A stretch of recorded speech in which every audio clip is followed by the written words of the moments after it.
IIT జేఈలో మంచి rank రానటువంటి విద్యార్థులకు బెస్ట్ ఆప్షన్ సిఎస్ఈఎంఏ కోర్సులు అడ్మిషన్స్ జరుగుతున్నవి. నమస్తే రమ్మగారు. నమస్తే జయ. రమ్మగారు, మనము దేవాలయాల్లో కొన్ని దేవాలయాల్లో చూస్తూ ఉంటాం, మెట్టు పూజ చేస్తారు. ప్రతి మెట్టుని తుడిచి కుంకుమ బొట్టు పెట్టి, పసుపు కుంకుమ బొట్టు పెడుతూ ఉంటారు. పెట్టి పూజ చేసి మళ్ళీ పైకి వెళ్తూ ఉంటారు. హారతి కర్పూరం పెట్టి వెలిగించి మెట్టుకి పూజ చేస్తారు. మెట్టు పూజ అనేది ఒక మొక్కు జయ. చాలా ప్రాంతాల్లో కనపడుతుంది. ఇది సాధారణంగా ఏంటంటే మెట్లే కొండ మీద ఉన్న దైవాలకి ఈ ఏర్పాటు కనపడుతుంది మనకి. అవును, కనకదుర్గ గుడికి మెట్లు ఉండేవి ఇది వరకు. ఇప్పుడంటే దారి వచ్చేసింది, మెట్లు ఉన్నాయి కదా, మెట్టు దారికి చేస్తారు మెట్టు పూజ. మొక్కులు అంటే మరి ఏదైనా ఒక స్థితిలో నుంచి బయటపడలేనప్పుడు అలాంటప్పుడు మొక్కుకుంటారు. మన రకరకాల మొక్కులు ఉన్నాయి కదా, తిరుమలలో కూడా అలాంటి మొక్కు ఉంటుంది, మెట్టు పూజ మొక్కు. ఈ మెట్ల పూజలు ఏంటంటే సాధారణంగా ఆరోగ్యవంతులైన వాళ్ళు మొక్కుకుంటే సులువుగా చేయగలుగుతారు జయ. శారీరక శ్రమ కదా, సీజన్లో కూడా కొన్ని ఎండాకాలాలు ఏవైతే మరీ కష్టము కదా, చూసుకోవాలి. తర్వాత ఏంటంటే వీళ్ళకి కొంచెం జనాల సహాయం ఉంటే చేసేయి. ఆ 2-3 కజిన్స్ ఉన్నారనుకో, 4 కలిసి వెళ్తే ఒకళ్ళకి ఇబ్బంది అయినా రెండో వాళ్ళు సహాయం చేస్తారు, ఈజీగా ఈ పని అవుతుంది. పిల్లలు ఉంటే చక్కగా పిల్లలు, మేము తిరుపతి వెళ్ళినప్పుడు నేను చూశాను, ఒకళ్ళు కర్పూరం పెట్టుకుంటూ వెళ్ళిపోయారు, ఒక పిల్లాడు వెనక నుంచి వెలిగించుకుంటూ వెళ్ళిపోయాడు అనమాట. పిల్లలే వెలిగించేస్తున్నారు, చూడండి. మంచిదే అది కూడా. ఏదో ఒక పద్ధతి ప్రకారం అలా చేయొచ్చా ఇలా చేయొచ్చా అంటే ఏదైనా సరే మెట్టుకు పసుపు రాసి బొట్టు పెట్టాలి, దాని మీద ఒక కర్పూరం పెట్టి వెలిగించాలి. దారంతా కర్పూరపు మరకలు కనపడతాయి. అవును, మొత్తం అన్ని మెట్లలోనూ కనిపిస్తుంది. ఏ దేవాలయపు మెట్టుకైనా మనం పూజ చేసుకోవటాన్ని మొక్కుకోవచ్చు. మన ఇంటి దగ్గర ఏదో చిన్న దేవాలయం ఉంది, ఓ 15 మెట్లు ఉన్నాయి, ఇక్కడ దండం పెట్టుకుని ఇక్కడ కూడా చేసుకోవచ్చు. మెట్టు పూజ చేసుకుంటామంటేనే దేవాలయం వాళ్ళకి చెప్తే సరిపోతుంది. కొన్ని చోట్ల ఏంటంటే ప్రత్యేకంగా ఉంటాయి అక్కడ పద్ధతి, అక్కడ మెట్టు పూజ విధానం కూడా ఉంటుంది. తమిళనాడులో ఎక్కువ కనపడతాయి జయ, బాగా చేస్తారు. మన దగ్గర కొంచెం తక్కువ అయినా ఇక్కడ మన దగ్గర కూడా ఇప్పుడు కనకదుర్గ గుడిలో నడుస్తుంది, మనం చూస్తూనే ఉంటాం.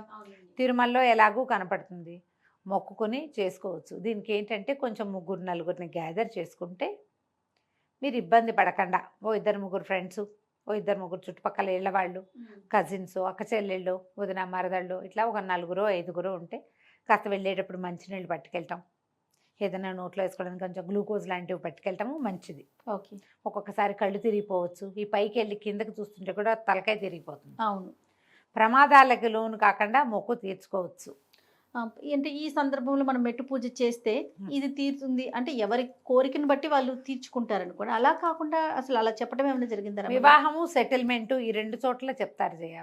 వ్యాపారాలు దెబ్బతింటాయి చూడు, వ్యాపారం రెక్కొందు, అప్పుడు మెట్టు పూజ మొక్కుకుంటారు. ఒకటి. తర్వాత వివాహం కావటం లేదు, ఎప్పటికీ అవ్వట్లేదు, అప్పుడు కూడా పిల్లలతో మెట్టు పూజ చేస్తామని మొక్కుకుంటారు. సెటిల్మెంట్కే ప్రధానంగా కనిపిస్తుంది. ఈ మామూలుగా ఏదైనా ప్రమాదాలు వచ్చినప్పుడు అప్పుడు మెట్ల పూజలు మొక్కుకోరు, సడన్ వాటికి కాదు, తాపీగా ఆలోచించి మొక్కుకునే మొక్కుల్లో మెట్టు పూజగా కనపడుతుంది. మరి ఒక్కొక్కళ్ళు వాళ్ళ పరిస్థితులను బట్టి మొక్కుతారు కదా, అప్పుడు వాళ్ళు ఉంటే విపత్కర పరిస్థితి, ఆ రోజుకి వాళ్ళకి ఊహ ఏ పెద్దకయ్యో వచ్చి ఎవరు మెట్టు పూజ మొక్కోనైనా ఈ పని అవుతుంది అలా చెప్తుంది. పిల్లల సెటిల్మెంట్, వ్యాపారపు ఇబ్బందులు, వివాహాలు, ఈ 3 సందర్భాల్లో మనం మెట్టు పూజ మొక్కుకోవచ్చు, చేసుకోవచ్చు. దీనికంతా జనం ఉండాలి ముందు. పీరియడ్స్ అవి ఇబ్బందులు సబ్బందులు, తర్వాత ఇంట్లో అశౌచము అలాంటివి ఉన్నప్పుడు చేయకూడదు. ఓకే. కొంచెం అందరూ హెల్తీగా నార్మల్గా ఉన్నప్పుడు పెట్టుకుంటే మీకు ఈ నడు నొప్పులు, మోకాళ్ళ నొప్పులు లాంటివి ఉంటే ఇలాంటివి మొక్కోకండమ్మా. బలవంతంగా తీసుకుని చేయాల్సిందేనని అనారోగ్యాలు కొని తెచ్చుకోవద్దు. కొత్త కోడళ్లతో మెట్టు పూజ చేయిస్తామని మొక్కకండి. ఓహో, ఇలాంటివి కూడా ఉంటాయి? ఉంటాయి. కొత్తగా పెళ్ళైతే కోడలతోటి చేయిస్తామంటారు. ఆ కోడళ్ళకి ఆసక్తి ఉంటుందో ఉండదో, ముందు అది ప్రధానం కదా. ఇప్పుడు మీ పిల్లలు అనుకో, మీ కూతుళ్ళు, మీ మొక్కలన్నీ మీ కూతుళ్ళకి అలవాటే, మీ కూతుళ్ళకి అలవాటు. మరి బయట నుంచి వచ్చిన పిల్లకి మొక్కుంటే కష్టం కదా. అందుకని పిల్లలు వాళ్ళు మీకు ఎమికబుల్గా అయ్యాక, వాళ్ళు మీకు అలవాటు అయ్యాక అప్పుడు కావాలంటే మొక్కుకోండి. ఇది చేస్తే మంచిదని వాళ్ళని ఒప్పించుకుని మీరు మొక్కేసి వాళ్ళని తీర్చమని, వాళ్ళు మేము తీర్చమని, దానివల్లే ఇది జరిగిందని మీరు బాధపడి అది చేయబోకండి. ఎందుకంటే ఇది శారీరక శ్రమతో కూడుకున్నది, బాగా నమ్మకం ఉంటే కానీ ఈ పనులకి దిగరు. మిగతా మొక్కులన్నీ వేరు, మెట్టు పూజ మాత్రం కొంచెం మీరు అన్నట్లుగా శ్రమతో కూడుకున్నది కదా. దేవాలయం దగ్గర పొంగళ్ళు పెట్టటాలు ఇవన్నీ కూడా ఇప్పుడు ఆ ప్రాంతాల్లో అలవాటుగా ఉన్నారు. మన ప్రాంత కోడలే పర్వాలేదు. ఇప్పుడు చదువుకుని ఉద్యోగాలు చేస్తున్న వాళ్ళు, నమ్మకాలు లేని వాళ్ళు చెప్పలేకపోతాం కదా. అవును. వేరే వేరే నానా గోత్రాల్లోనూ చేసేసుకుంటున్నాం మనం పెళ్ళిళ్ళు. ఇదే తప్పంటలేదమ్మా. మనం ఏం చేస్తాం, పరిస్థితులు అట్లా పోతున్నాయి. ఆ పోయేటప్పుడు మీకు ఒక నమ్మకం ఉండి వాళ్ళకి అది నమ్మకం లేక నేను చెప్పింది చేయలేదు కాబట్టి అదేదో కొంప మునిగిందని మీరు ఎంతసేపు అని దాని మీద వాళ్ళు కొట్లాడుకుని అవును. ఈ పరిస్థితులు తెచ్చుకోకండి. మీరు ఓపికగా ఉంటే మీరు చేయటం, పిల్లలతో చేయించాలంటే వాళ్ళని ఒప్పించుకుని, ఆడపిల్లలకైనా వాళ్ళ అత్తవారి వాళ్ళు ఒప్పుకోకపోవచ్చు కదా. ఇలాంటి ఆలోచించుకుని పెట్టుకోండి. పిల్లలు నలుగురు, తల్లి నలుగురు సహా చేసుకోగలిగారనుకో మంచి మాటే, వెళ్ళండి గుడ్డు.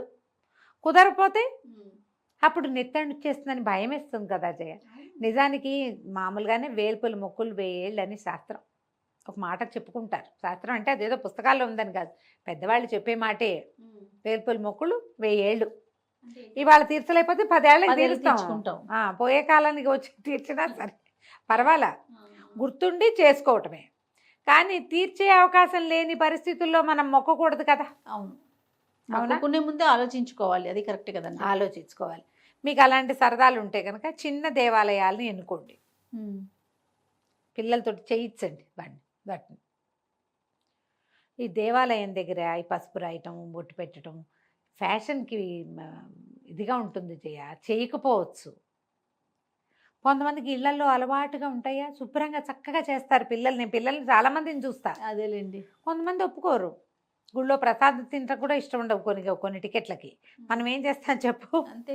కాలం అట్లా పోతున్నప్పుడు కదా, కాలానుగుణంగా మొక్కుకోండి, మొక్కులు తీర్చుకోండి అమ్మా. అవకాశం ఉన్న చోట మొక్కుకోండి, చేసుకోండి. అవకాశం లేని చోట్ల ఈ మొక్కులు మొక్కి వీటి వల్ల మానసికంగా సమస్యల్లోకి వెళ్ళొద్దు. కాంప్లికేటెడ్ చేసుకోకండి అనవసరంగా. సాధారణంగా అయితే సెటిల్మెంట్ కోసమే మొక్కుకుంటారు ఎక్కువగా. అంతేనండి. అంతే. రైట్ రమ్మ గారు, నమస్తే. నమస్తే జయ.